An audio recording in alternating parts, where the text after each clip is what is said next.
বিভিন্ন সময়ে মাথাভাঙা থেকে উদ্ধার হওয়া বোমা ও বাজেয়াপ্ত করা নিষিদ্ধ শব্দবাজি নিষ্ক্রিয় করল বোম স্কোয়াডের কর্মীরা।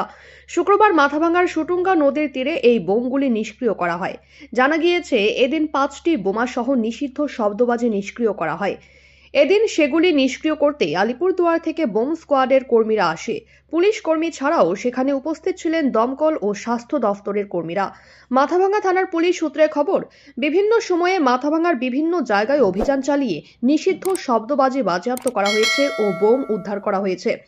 আজকে সেই সব শব্দবাজি ও বোমগুলি নিরাপদ স্থানে নিয়ে গিয়ে নিষ্ক্রিয় করা হয়েছে।